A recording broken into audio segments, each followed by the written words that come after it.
अपने पति को जल्दी जेल से निकलवाने के लिए एक लड़की पैरोल ऑफिसर को रिझाने की कोशिश कर दिया। अब आगे क्या होगा ये हम आज की हमारी मूवी स्टोन की 2010 की एक थ्रिलर क्राइम मूवी में देखेंगे। अगर आपको वीडियो अच्छा लगता है तो प्लीज़ इसे लाइक और कमेंट जरूर कर दीजिएगा। अब बिना किसी देरी के एक्सप्लेनेशन स्टार्ट करते हैं। मूवी स्टार्ट होती है और हम हस्बैंड और वाइफ को देखते हैं। वाइफ का नाम था मैडलिन और हस्बैंड का नाम था जैक। जैक इस मैरिज में इतना अटेंटिव नहीं था। मैडलिन को इस सब से घुटन होने लग गई थी। वो जैक के साथ अब रह नहीं सकती थी। वो एक दिन अपनी बेटी को ऊपर सुला कर नीचे आई और उसे कहती कि अब मैं तुम्हारे साथ नहीं रह सकती। इस बात पर जैक बहुत ज़्यादा गुस्सा हो जाता है। वो ऊपर गया और अपनी बेटी को खिड़की से बाहर फेंकने लग गया। वो मैडलिन से कहता है कि अगर तुम मुझे छोड़ कर गए तो हमारी बेटी को मैं मार डालूंगा। मैडलिन ने डर कर कहा कि मैं तुम्हें छोड़कर नहीं जाऊंगी। अब इसी तरीके से प्रेशर में रहते हुए मैडलिन ने बहुत सारे साल गुजार दिए। जैक और मैडलिन अब दोनों बूढ़े हो गए थे। इनकी बेटी की भी शादी हो गई थी। हम इन दोनों को चर्च में देखते हैं। ये दोनों घर पर आए फिर भी हम जैक को इमोशनली अब्सेंट ही देखते हैं। एक रात जैक को कॉल आता है और उसके ब्रदर की डेथ हो गई थी। उसने फ्यूनरल पर कहा मेरा ब्रदर बहुत अच्छा था, मैं आज जो भी कुछ हूँ वो सिर्फ मेरे ब्रदर की वजह से। इसके बाद हमें जैक का जॉब दिखाया जाता है। वो एक प्रिजन में पैरोल ऑफिसर का काम करता है। जो भी प्रिजनर्स ने अपने सेंटेंस के 70-80% टाइम निकाल दिया है उन्हें पैरोल असाइन की जाती है। मतलब वो जेल से जल्दी बाहर निकल सकते हैं।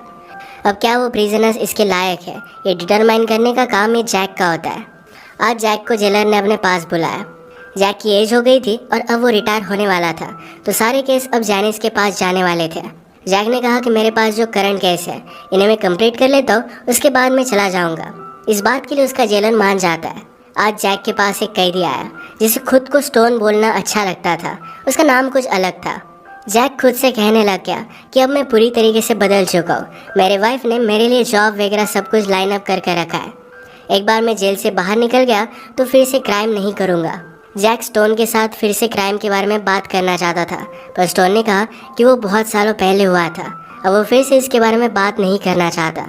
वो जैक से कहता है कि तुम जिस तरीके से बात कर रहे हो तुम मुझे कभी भी पैरोल पर नहीं छोड़ोगे, तो इस वजह से हताश होकर जाने लग गया। जैक ने कहा कि अगर तुम गए तो फिर से तुम्हारे 3-4 साल बर्बाद हो जाएंगे। स्टोन फिर जैक के साथ बात करने लगता है। जैक स्टोन के साथ किसी भी चीज़ को लेकर बात करने के लिए रेडी था, तो उसकी वाइफ के बारे में वो बात करने लगते हैं। स्टोन ने कहा मेरी वाइफ बहुत ही अच्छी है, वो मेरे लिए कुछ भी कर सकती है। स्टोन ने पूछा तुम्हारी शादी को कितना टाइम हुआ है? जैक ने कहा कि हम 40 साल से एक साथ हैं। स्टोन वंडर करता है क्या इतने सालों बाद भी हस्बैंड वाइफ में प्यार बच सकता है। ये बात जैक को अच्छी नहीं लगती और इस पर वो बात करना बंद कर देता है। इसके बाद हम देखते हैं कि जैक जब घर पर जा रहा था तो ड्रिंक अपने साथ लेकर जाता है। मैडलिन अलग अलग चीज़ों को लेकर बात कर रही थी, पर जैक अपने वर्ल्ड में गुम था। उसे कुछ भी ज़्यादा रिस्पॉन्स नहीं देता। मैडलिन पहले तो सिर्फ अपनी बेटी की वजह से जैक के साथ रही थी। जैक ने उस पर चीट भी किया था, पर फिर भी मैडलिन ने अपने बेटी के लिए उसे माफ़ कर दिया था। इसके बाद नेक्स्ट सीन में हम स्टोन और जैक को फिर से बात करता देख सकते हैं। स्टोन ने जैक से कहा कि जब मैं जेल में था तब मैंने बहुत सारी टेस्ट वगैरह ये सब लिए। मेरा एजुकेशन मैंने कंप्लीट किया है। मैं पूरी तरीके से अब बदल चुका हूँ। जैक ने कहा कि तुमने अपने कजन्स के साथ मिलकर अपने ग्रैंड पेरेंट्स को मार डाला था, इसके बारे में तुम क्या कहना चाहते हो? स्टोन ने कहा कि मुझे कुछ भी आइडिया नहीं था कि मेरे कज़न ऐसा कुछ करने वाले हैं, इस वजह से मैं पहले ही घर से बाहर निकल गया था। मुझे तो मर्डर के बारे में पता भी नहीं था। इसके बारे में मेरे कज़न ने टेस्टिमोनी दी थी, तो इस वजह से मुझे कम सज़ा हुई। जैक ने कहा कि तुम्हें अपने कज़न्स को रोकना चाहिए था। इसी मोमेंट पर इनकी बातचीत खत्म हो जाती है। इसके बाद हम स्टोन की वाइफ लूसेटा को देखते हैं। लूसेटा एक टीचर थी। लूसेटा जैक के साथ बात करना चाहती थी तो घर पर कॉल लगाती है, पर एक कॉल मैडलिन ने उठा लिया। मैडलिन ने कहा कि जैक अब घर पर नहीं है। ये करने के लिए स्टोन ने लूसेटा को कहा था। स्टोन कहता है कि तुम्हें जैक के साथ बात कर कर मुझे यहाँ से निकलवाने के लिए हेल्प करनी पड़ेगी। तुम उसे बात करो और समझाओ। लूसेटा बहुत बार जैक को कॉल करने की कोशिश कर रही थी, पर उससे कुछ भी हो नहीं रहा था। इसके बाद नेक्स्ट सीन में स्टोन और जैक जब बात कर रहे थे तो स्टोन जैक पर गुस्सा हो गया। वो कहता है कि तुम कौन होते हो डिसाइड करने वाले कि मैं यहाँ पर रहूँगा और तुम बाहर खुले घूमोगे। जैक कहता है कि मैंने कोई भी क्राइम नहीं किया। स्टोन ने कहा कि तुमने कुछ ना कुछ तो गलत चीज़ की ही होगी। अपनी लाइफ में शायद तुमने ट्रैफिक के रूल तोड़े होगे, अपनी वाइफ को हर्ट किया होगा। तुम मुझे इस तरीके से जज नहीं कर सकते। अब 7-8 साल हो चुके हैं, अब मैं बाहर जाना डिजर्व करता हूँ। जैक स्टोन की बात मानता नहीं। नेक्स्ट सीन में लूसेटा स्टोन से मिलने के लिए आई हुई थी। एक दूसरे को किस करने की कोशिश करते हैं, पर प्रिजन गार्ड इन्हें रोक लेता है। स्टोन ने लूसेटा से कहा कि अब मैं यहाँ पर नहीं रह सकता। अगर मुझे और 3-4 साल यहाँ पर बिताने पड़े तो मैं खुदकुशी कर लूँगा। लुसिंडा ने कहा कि ऐसा कुछ भी मत करना। इस मीटिंग के दौरान स्टोन एक बाइबल देखता है। उसे लगा कि शायद गॉड पर उसे बिलीव करना चाहिए। वो लाइब्रेरी में गया और अलग अलग बुक उसने देखी और उसमें से एक बुक को उठा लेता है। रात में लुसिंडा ने जैक को फिर से कांटेक्ट करने की कोशिश की पर उसका कांटेक्ट हो नहीं पाता। वो ज़रा बोर हो गई थी तो पार्टी करने के लिए चली जाती है और वहाँ पर एक आदमी के साथ इंटीमेट हो गई। अगले दिन डायरेक्टली वो जैक से जेल के बाहर मिली। वो कहती कि मैं आपके साथ अपॉइंटमेंट लेना चाहती हूँ, कुछ बात करना चाहती हूँ। जैक ने कहा कि मैं स्टोन का केस संभाल रहा हूँ, मैं तुम्हारे साथ बात नहीं कर सकता। लुसिंडा ने जैक के लिए बर्ड का एक नेस्ट लाया था। वो उसे देना चाहती थी और वो मान नहीं रही थी तो जैक ने ले लिया। जब वो अंदर आया तो स्टोन से बात करता है। कहता है कि लुसिंडा ये सब कर क्या रही है। ये नेस्ट उसने फेंक दिया। स्टोन कहता है कि मैंने लुसिंडा को कुछ भी करने के लिए नहीं कहा। उसके मन में जो आता है वही चीज़ वो करती है। वो बहुत ही अजीब है, तुम उसे फिगर आउट नहीं कर सकते। स्टोन ने अभी अभी रिलीजियस बुक में जो भी पढ़ा था इसके बारे में वो जैक से बात करता है। उसने कहा कि आप लाइफ में जो भी करते हो उसके लिए आपको पे करना पड़ता है। जैक स्टोन से पूछता है क्या तुम्हें लगता है कि तुमने सब कुछ पे कर दिया है। स्टोन ने कहा कि मुझे अब तक पता नहीं है। इसके बाद हम जैक को चर्च में देखते हैं। वो अपनी लाइफ से बहुत ही ज़्यादा डिसअपॉइंटेड था। उसने चर्च के फादर से बात की। कहा कि कभी कभी मुझे लगता है कि लोगों को मुझे मार डालना चाहिए। फादर ने कहा कि तुम ये सब डिजर्व नहीं करते। इस सब के पीछे का मीनिंग अब तक तुम्हें पता नहीं है पर बाद में क्लियर हो जाएगा। एक दिन लुसिंडा ने जैक को घर पर कॉल किया। जैक ये कॉल उठा लेता है तो लुसिंडा कहती है मेरे हस्बैंड को जेल से बाहर निकालने के लिए मैं कुछ भी कर सकती हूँ। उसके साथ डर्टी टॉक करने लग गए। जैक इस बात से नर्वस हो गया था। वो उसे मिलने के लिए मान जाता है। नेक्स्ट सीन में लुसिंडा जब स्टोन से मिलने के लिए आई हुई थी तो स्टोन बहुत ही ज़्यादा डिस्टर्ब था। वो कहता है कि मुझे अजीब अजीब सपने भी आने लग गए। वो रो रहा था। लुसिंडा ने कहा कि शायद तुमने कुछ अनहेल्दी खाया होगा, इसी वजह से ये सब हुआ। वो इस तरीके से नेचुरल चीज़ों में बिलीव करती थी। इसके बाद हम जैक और उसकी मीटिंग देखते हैं। जैक ने अपना दिल लुसिंडा के पास हल्का किया। कहा कि मेरी डॉटर का डिवोर्स होने वाला है। उसे समझ में नहीं आता कि ऐसा हो क्यों रहा है। जैक को बैक पेन था तो ये बात लुसिंडा नोटिस करती है।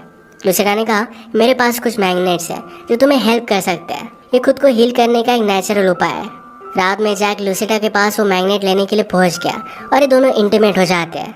इसी के पैरेलल में हम देखते हैं स्टोन ने खुद के लिए सॉलिटरी डिमांड की थी। इसी सॉलिटरी में एक आदमी का मर्डर होता हुआ देख लेता है। इस बात से वो बहुत ही ज़्यादा डर गया था। स्टोन को अलग अलग चीज़ों में मीनिंग दिखने लग गया था। इसी के पैरेलल में जैक और लुसिंडा का अफेयर कंटिन्यू होता है। जैक ने लुसिंडा से कहा कि हम जो भी कर रहे हैं इसके बारे में किसी को भी पता नहीं चलना चाहिए। लुसिंडा ने कहा कि मैं किसी को भी नहीं बताऊंगी। नेक्स्ट सीन में लुसिंडा और स्टोन जब जेल में मिले तो स्टोन अजीबोगरीब बातें कर रहा था कि स्काई अगर है तो चलता ही क्यों रहता है।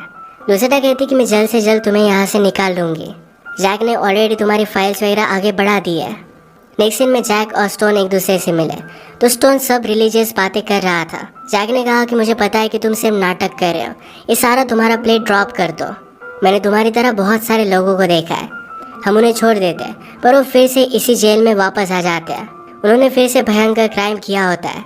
रात में जैक लुसिंडा के पास आया। उसे पूछता है स्टोन जो भी बात कर रहा था क्या उस सच में उन सब चीज़ों पर बिलीव करता है। क्या उसने ही तुम्हें मेरे पास आने के लिए कहा था। लुसिंडा ने कहा कि मैं वही चीज़ करती हूँ जो मेरा मन करता है। तुम्हारे साथ अफेयर ये मैंने मर्जी से किया था। जैक को लुसिंडा के साथ ये अफेयर गलत लगता है तो उसने कहा कि मैं तुम्हारे पास फिर से नहीं आऊँगा। लुसिंडा इस बात को मानने के लिए रेडी नहीं थी। नेक्स्ट सीन में स्टोन और जैक जब फिर से मिले तो स्टोन ने अपने क्राइम को कन्फेस कर दिया। उसने कहा कि मेरे कजन्स ने मेरे ग्रैंड पेरेंट्स को मार दिया था पर उसके बाद घर को जलाने का आइडिया मेरा था। मैंने जो भी किया इस बात के लिए मैं अब भी रिग्रेट नहीं करता। जो भी होता है ये एक पार्ट ऑफ द प्लान है। ये सब कुछ चीज़ें उसने रिलीजियस बुक से सीखी थी। एक रात जब जैक और मैडलिन बैठे हुए थे तो लुसिंडा डायरेक्टली उसके घर पर आके वो कहती कि बहुत दिनों से तुम मेरे पास नहीं आए और स्टोन भी जेल से बाहर नहीं निकल रहा है। मेरे हस्बैंड को तुम इस तरीके से तकलीफ क्यों दे रहे हो। जैक ने रियलाइज़ किया था कि स्टोन को प्रिजन से बाहर निकलना एक गलती होगा। ये वो जेलर से बात करने के लिए जाता है पर जैक ने ऑलरेडी अपनी फाइल्स आगे बढ़ा दी थी। तो जेलर ने उसे कहा कि अगर तुम अपने स्टेटमेंट से मुकर जाओगे तो तुम्हारे लिए सही नहीं होगा। अब तुम रिटायर होने वाले हो। इसके बाद स्टोन की हियरिंग होती है, उसे छोड़ दिया जाता है। स्टोन लास्ट टाइम जैक से मिलने के लिए आया। उसे कहता है तुम किसी भी चीज़ पर बिलीव नहीं करते और ये तुम्हारे लिए बहुत ही गलत है। एक दिन तुम्हारे पास ऐसा कुछ आएगा जिससे तुम बच नहीं पाओगे। ज़रा अपने आप का ख्याल रखना। ये एक तरीके से उसे धमकी थी। उसे ये भी कहता है कि मुझे तुम्हारे और लूसिटा के बारे में पता है, अगर किसी और को इसके बारे में पता चला तो तुम ट्रबल में आ जाओगे। रात में जैक बहुत ही टेंशन में था। वो अपने पास ही गन रखता है।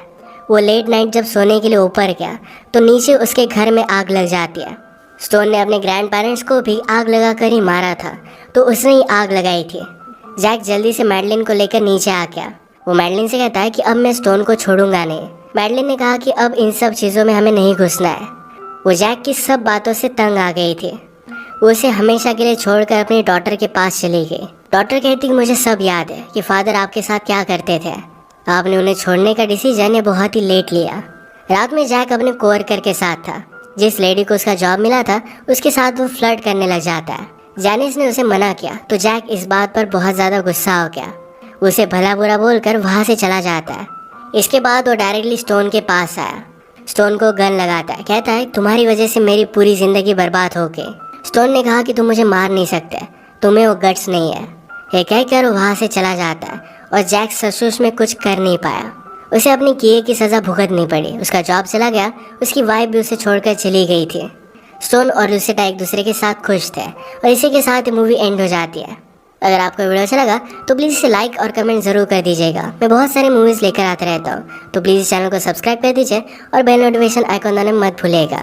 हम फिर से मिलेंगे और एक नई मूवी के साथ। तब तक के लिए थैंक यू और आप अपने आप का ख्याल रखिए।